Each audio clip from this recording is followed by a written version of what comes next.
একজন যুবতী একটা নির্জন জঙ্গলে একটি ঘরের মধ্যে এরকম করে একজন যুবতীর সতীত্ব কিভাবে থাকতে পারে। আম্মা মান খাফা মাকামা রাব্বিহি ওয়া নাহান নাফসা আনিল হাওয়া।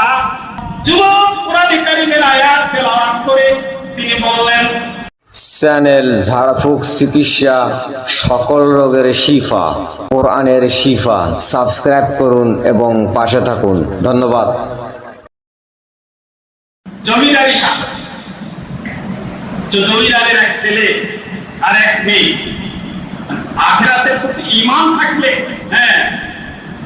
কিভাবে এই গুনার কাছ থেকে একজন যুবক নিজেকে নিবৃত্ত করতে পারে, সেই দৃষ্টান্তটা আপনাদের সামনে আমি দিতে চাচ্ছি। যে এই তার এক ছেলে আর এক মেয়ে জমিদারের বাড়ি থেকে কোনোদিন বের হতো না। তো একদিন ছেলে আর মেয়ে দুজনেই, মেয়ের বয়স প্রায় 16 বছর, ছেলের বয়স 8-10 বছর হবে। এক ভাই এক বোন পিতা মাতার কাছে অনুমতি চাইলেন যে বাগানে একটু বিকাল বেলা ঘোরাফেরা করবো, একটু অনুমতি দিলেন পিতা, আর বললেন বাইরে কোথাও যাবে না। তো জমিদারের ছেলে মেয়ে বের তো হয় না। এরপরে সেদিন অনুমতি পাইছে, বাগানে ঘুরতে ঘুরতে ছোট ছেলেটি বন্ধু বান্ধবদের সাথে খেলতে বসেছে, আর মেয়েটি ছায়া ঘেরা বাগান দেখতে দেখতে বাগানের ভিতরে ঢুকে পড়েছে। জমিদারের বাগান ঘুরতে ঘুরতে এমন এক জায়গায় ঢুকে গেছে যা সে বাড়ির পথে রাস্তা খুঁজে পায়। ঘুরতে ঘুরতে সন্ধ্যা হয়ে গেল। সন্ধ্যাবেলা যায় কোথায়? ভিতরে যেতে যেতেই এমন এক জায়গায় গিয়ে পৌঁছে গেল, সেখানে বাগানের ভিতর ওই যে বাগান পাহারা দেয়, সেই পাহারাদারে ঘরের কাছে গিয়ে দাঁড়িয়ে গেছে। রাত হয়ে গেছে, ঘরের মধ্যে টুই টুই করে বাতি চলছে। ষোড়শী রমণী মনে করলেন যে অন্তত এখানেই কিছু হেল্প পাওয়া যায় কি। সেখানে যখন কাছে গেলেন, কাছে যাওয়ার পরে ঘরের ভিতর থেকে এক যুবক বের হয়ে আসলেন। বের হয়ে এসে বলছেন, যে আপনি? জিন না পড়ি না ভূত না দেওয়া পড়ি, কে আপনি? সে পরিচয় দিল, আমি একজন পথিক, রাস্তা হারিয়ে ফেলেছি, আমি ষোড়শী কন্যা যুবতী, আমি আমার বাড়ির রাস্তা পাচ্ছি না।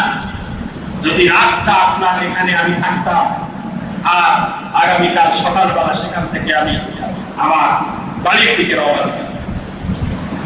যুবক চিন্তা করলেন রাতের বেলা, এরপরে ষোড়শী কন্যা একজন যুবতী, তাকে কিভাবে আমি আশ্রয় দিতে পারি। কিন্তু যুবক ছিলেন একজন কোরআনের হাফেজ, কোরআন সম্পর্কে তার জ্ঞান আছে, কোরআনের ধারণা আছে, আল্লাহ সুবহানাহু ওয়া তাআলার ঈমান আছে, আর আখিরাতের প্রতি বিশ্বাস আছে। ফলে যুবক চিন্তা করলেন, মানুষ বিপদে পড়লে তার সাহায্য করা আল্লাহ সুবহানাহু ওয়া তাআলার আদেশ। আল্লাহ সুবহানাহু ওয়া তাআলা বলেছেন, তাওয়ানু আলাল বিররি ওয়াত তাকওয়া ওয়ালা তাওয়ানু আলাল ইসমি ওয়াল উদওয়ান। মানে আল্লাহু আকবার, তোমরা নেকি এবং কল্যাণের পথে সাহায্য করো। কার আদেশ? তাওয়ানু আলাল বিররি ওয়াত তাকওয়া ওয়ালা তাওয়ানু আলাল ইসমি ওয়াল উদওয়ান। কোরআনে কারীমের কথা যুবক চিন্তা করে এবার ষোড়শী কন্যাকে ঘরের মধ্যে আশ্রয় দিলেন। কিন্তু একটি ঘরের মধ্যে যদি ষোড়শী যুবতী কন্যা থাকে, যুবক কোথায় থাকবেন? চিন্তা করলেন, ও মহিলা, ও ষোড়শী কন্যা, তুমি ঘরের মধ্যে থেকে যাও, আমি রাতটা না হয় বাইরে থেকে যাব। এবার যুবক কি করলেন? ঘরের মধ্যে ষোড়শী কন্যাকে রেখে ঘরের দরজা বন্ধ করে দিয়ে, তালা দিয়ে বাইরে এসে বসলেন। আর বাইরে তিনি একটা মোমবাতির আলো জ্বালালেন, আর মনে করলেন এখানে বসে বসে আমি রাতটা পাহারা দেব। যুবক চিন্তা করলেন, বসে আছেন, রাতের বেলা পাহারা দিচ্ছেন। যুবতী সুন্দরী রমণী ঘরের মধ্যে শুয়ে শুয়ে চিন্তা করছেন, আমার সতীত্ব ঠিক থাকবে কি? একজন যুবক আর একজন যুবতী একটা নির্জন জঙ্গলে একটি ঘরের মধ্যে এরকম করে একজন যুবতীর সতীত্ব কিভাবে থাকতে পারে? যুবতী যেন চিন্তায় করলেন, আর যুবক বাইরে বসে বসে তিনি মোমবাতি জ্বালায় কোরআন তেলাওয়াত করছেন। অন্তরের মধ্যে শয়তান এলকা করলো। শয়তান তো আর কোনো সময় বসে থাকে না, কি বলে শয়তান? আল্লাহ সুবহানাহু ওয়া তাআলা কোরআনে কারীমে বলেছেন, ইন্নান নাফসা আম্মারাতা বিসসুই। মানুষের শরীরের মধ্যে একটা শক্তি আছে, তার নাম হলো নফস। তার নাম কি?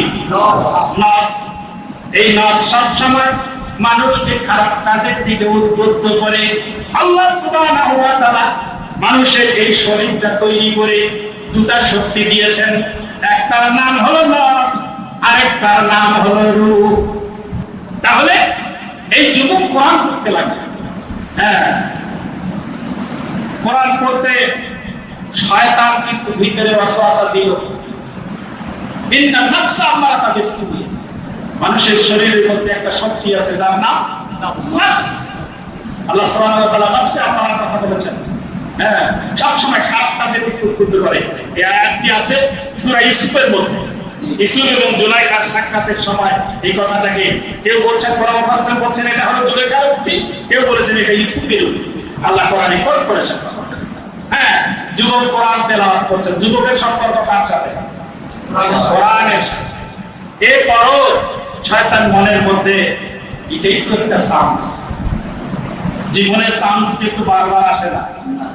যুবকের মনের মধ্যে ইলকা হচ্ছে, ঘরের মধ্যে ষোড়শী কন্যা, একাই ঘরের মধ্যে।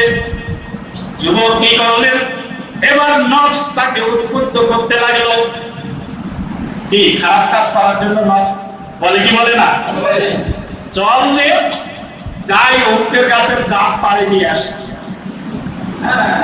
পাকা পেঁপে, কি বলেন?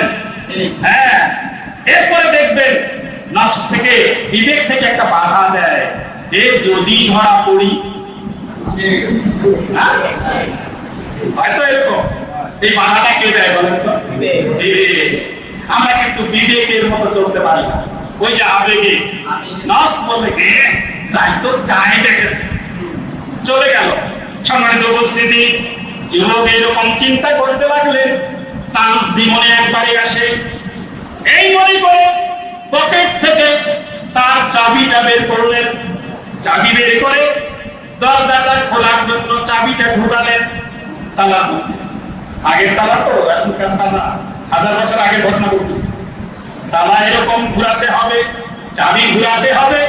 যুবক যখন চাবি ঘুরাতে লাগলেন, যুবকের মনে করলো আমি যে ঘটনাটা ঘটাবার জন্য আমি দরজার তালা খুলছি, এই ঘরের মধ্যে ঢুকবো, যে কর্মটা করব, কিয়ামতের ময়দানে আল্লাহ সুবহানাহু ওয়া তাআলার দরবারে যখন আমাকে বিচারের কাঠগড়ায় দাঁড় করানো হবে, তখন এই দৃশ্যটা আমার সামনে দাঁড় করানো হবে। যুবকের বিশ্বাস গেল কার উপর? আখিরাতের উপর। আল্লাহ সুবহানাহু ওয়া তাআলা কোরআনে কারীমে বলেছেন, ওয়া আম্মা মান খাফা মাকামা রাব্বিহি ওয়া নাহান নাফসা আনিল হাওয়া ফাইন্নাল জান্নাতা হিয়াল মাওয়া। যুবক কোরআনে কারীমের আয়াত তেলাওয়াত করে তিনি বললেন, যুবক আশাধারী জান্নাতে। কিন্তু যুবক চিন্তা করলেন, আল্লাহ সুবহানাহু ওয়া তাআলা বলেছেন ওই ব্যক্তির জন্য আল্লাহ জান্নাত রেখেছেন, আম্মা মান তাগা ওয়া আম্মা মান খাফা মাকামা রাব্বিহি ওয়া নাহান নাফসা আনিল হাওয়া ফাইন্নাল জান্নাতা হিয়াল মাওয়া। দুইটি কাজ করলে মানুষ জান্নাতে যাবে। সুবহানাল্লাহ বলেন। দুইটি কাজ, দুইটি। তার একটি কাজ হলো আম্মা মান খাফা মাকামা রাব্বিহি, আমার রবের সামনে দাঁড়াতে হবে, এই চিন্তা যারা লালন করে। ওয়ানাহান নাফসানিল হাওয়া, আর মন যা চায় তাই করে না, নফস যা চায় তাই করে না। দুইটি গুণ লালন করলে আল্লাহ তাকে জান্নাতে ঠিকানা দেবে। টাকা বেলা কাজ নয়, কাজ কয়টা? ও যুবক, জান্নাতে যাওয়ার জন্য দুটি কাজই যথেষ্ট। কয়টি?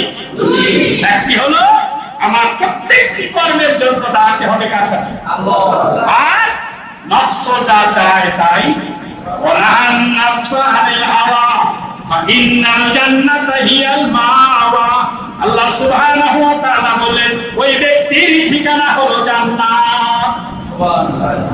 জান্নাতে যাওয়ার জন্য অনেক আমল আছে, অনেক নেই। আল্লাহর সামনে দাঁড়াতে হবে, আল্লাহর সামনে দাঁড়াতে হবে, এই চেতনা লালন করে যুবক কোরআনে কারীমের আয়াত তেলাওয়াত করলেন, চাবিটা তালা থেকে খুলে ফেললেন। এবার তিনি মোমবাতির সামনে বললেন যে কয়টি আঙ্গুল দিয়ে ওই চাবি খানা করেছিলেন, একটি একটি আঙ্গুল করে আঙ্গুলগুলো তিনি ওই আগুনের মধ্যে ধরলেন। মোমবাতির সামনে ধরে তিনি তার নফসকে বোঝাচ্ছেন, ও নফস শোন, এই কাজটা করলে আমি জাহান্নামে যাব। অতএব জাহান্নামে সেই অগ্নিতে কেমন করে আমাকে নিক্ষেপ করা হবে, কেমন করে পুড়তে হবে, একটু জাহান্নামের আগুনের স্বাদ দেখো।